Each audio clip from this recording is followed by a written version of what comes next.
Let's try the Sicilian. No, let's go with the Caro Kann. You just got juked. You just got juked. Alright, so French. Yeah, French. Caro Kann advance. I was thinking French for a second there because there's an advance French, but advance variation of the Caro Kann. My bad bishop is outside of my pawn chain. Let's throw my knights here and here, and then look for c5.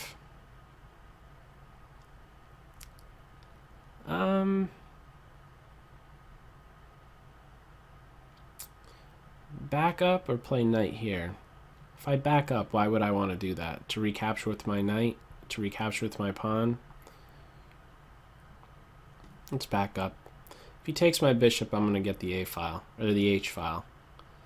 That's why I'm backing up there. That's the plan. He's the expendable bishop. That's the word I like to associate with this guy right here. The expendable bishop. I'm okay if a knight gets my light square bishop. It's my dark square bishop who's really more valuable. So c5, okay. c5 I could play. So let's do it.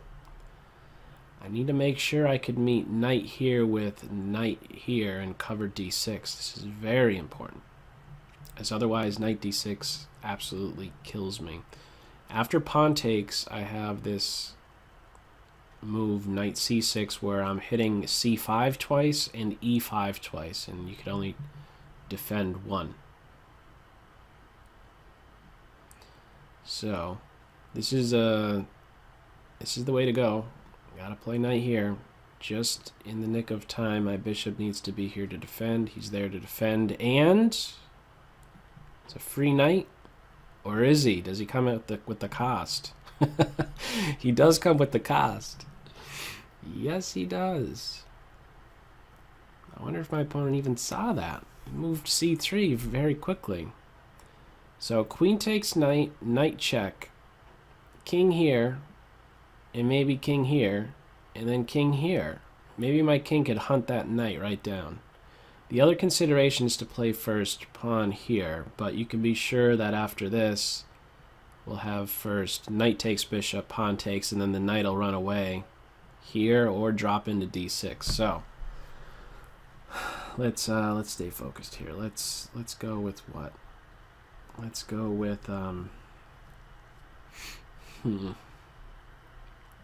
pawn takes might be interesting too. Pawn takes, pawn takes. Maybe I could get this check in first and then take the knight, so that after knight takes I could play king e7, and after knight takes rook I could recapture with the rook. So after pawn takes pawn, if pawn takes, I could give this check and then take the knight and meet knight check with king e7. However, after pawn takes pawn, knight takes bishop.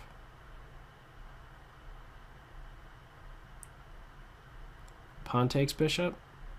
Knight takes rook, pawn takes pawn. It's very interesting. But is it necessary? Do I really need to complicate matters, or is there a cleaner approach where I could play without risk? I'm going to go with this approach because I'm scared. I like to play, not because I'm scared. Well, yeah, actually because I am scared. But maybe better stated, because I like to play positions where I have all the play and there's very little risk of losing, or where positions where I'm trying to play for two results, right? Either a win or a draw, where my opponent is the one who's on their heels. So apparently the knight is, my opponent's considering d6 or a3. If d6, I think I could take it and then win this pawn back without too much issue. Well, I'm definitely going to take it, so okay, well, we didn't have that. Is there any reason to maintain this tension? Does my pawn really have some idea of pushing here? I don't believe so. So let's resolve that tension right away. He's misplaced. He's boxed out due to my D pawn and A pawn. Control of these two. So he's the worst placed minor piece for white. I'm going to try to play off of that. I have this file. There might one day be some queen h4 move threatening mate on h2 and something lateral. So this pawn is dropping now. Pawn takes was needed, I'm pretty sure, in order to defend this square. And of these two knights, I'm going to take with the one that's furthest back, the one who's less active, and also I'm in a position if I need to take out the bishop, I could still be taking out the bishop. So I'm up a pawn in this position, and time-wise, material-wise, I'm up. The other two main factors, just the general considerations, are what? There's the material, there's time, and there's space. Space, I guess you could say I have a slight space advantage, but time-wise is the other thing, maybe the more important thing that I'm looking into. And I don't know that either of us really have an advantage in that area. So just take the bishop.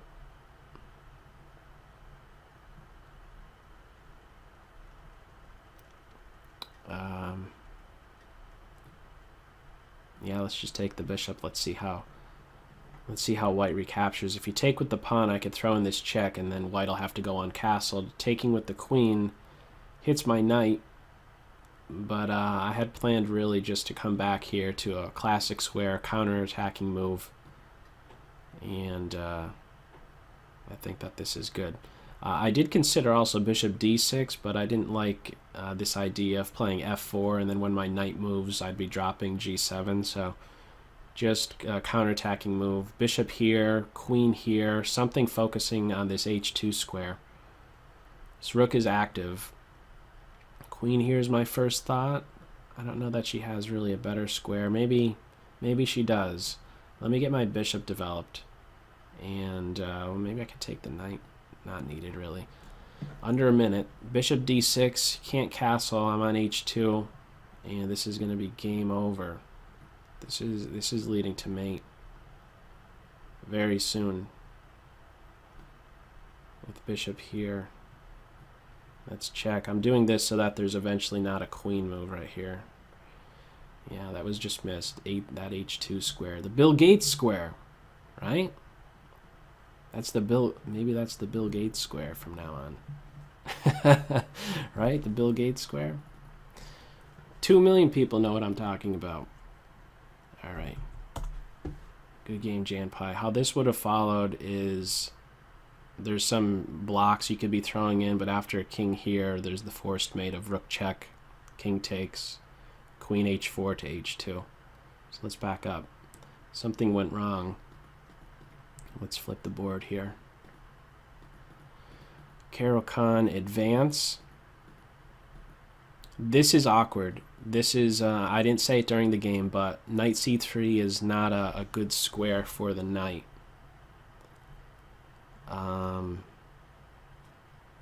You want to have this pawn free to move to reinforce your base point d4. This is important. If you're not able to maintain your pawn on d4, that means your e5 pawn becomes that much more difficult to defend. And as it turned out in the game, you ended up dropping the pawn. Now granted, there was a way that you could have been preventing me from capturing on e5, but nevertheless, you shouldn't be obstructing your c pawn. He wants to be able to move to reinforce your base point d4. So what might be a better move is bishop to e2. Maybe I could go one step further, actually, because I was talking about reinforcing your d4 pawn with c3, but there are also some lines where this pawn wants to play to c4, and the position can open up very quickly. Just running with this right here, if you play bishop e2, this is a common move, knight e7. After castles, another common move is knight d7. Basically throwing your knights right in front of your king and queen, and eventually on the black side I'd look to play c5. So again, running with bishop e2, knight e7, castle, knight d7, A move you could then be going with is knight d2, staying out of the way of the pawn, and then you're in a position to meet c5 with c3, or if you want to be a little bit more aggressive, you can play c4 and really blow up the position and try to take advantage of the fact that it's going to take me still a little bit before I can be castled. Right? If my knight's on e7, it still would take me a knight move, a bishop move, and, well, the castling move would take 3 moves before I'm castled. So, in short, this is something... and by the way, this is the short variation, is it not? After Nigel Short, he plays this knight f3, bishop e2 castles. But the quick summary here is you could be going forward with bishop e2. I get my knights to these two, you get castled, and when c5 is played, you could play c3 or c4. Definitely don't obstruct your c-pawn. You went after my light square bishop. You look to get into the d6 square, and I think best is to just simply not even give me the option of maybe capturing the knight. So just take my bishop right now. I'm thinking that that was just missed during the game. I could be wrong with how quickly c3 was played, because there was still some calculation needed with this fork and knowing if I could get the 2 minor pieces for the rook and things of that nature. But probably just take the bishop immediately. I gave your knight a kick, and maybe you could actually get away with this. Knight check, pawn, knight check, bishop takes, pawn here. If queen b8 or some knight move to try and hit the pawn, you do have bishop here. Maybe you could be making me struggle to track down that passed d6 pawn. I don't know. As it turned out in this game, at this point, you need to take with the pawn to keep e5, and as soon as that drops, the game is pretty much... it's a very important pawn. I know it's just a pawn, but it's a central pawn, and things are a lot more free. Your knight's struggling, and there's without the pawn on e5, h2 is more accessible. That's just an additional benefit. But in short, you're dropping a pawn here. So pawn takes is pretty much needed, and if bishop check as a response, you could block with the bishop. There's no time to take here just yet because the bishop on b4 would be unprotected. So pawn takes, bishop check, bishop d2. I guess it's still uncomfortable for you after queen a5. But it's really getting all the way back to, I believe, this earliest point with the knight's deployment. Not obstructing your c-pawn. Very important to take into account the structural changes. What pawn pushes I'm going to want to make. I'm going to want to strike at your base point. Have your pawn free to reinforce that. And it's a tough road ahead at that point. Alrighty. Good game. Let's close out of this.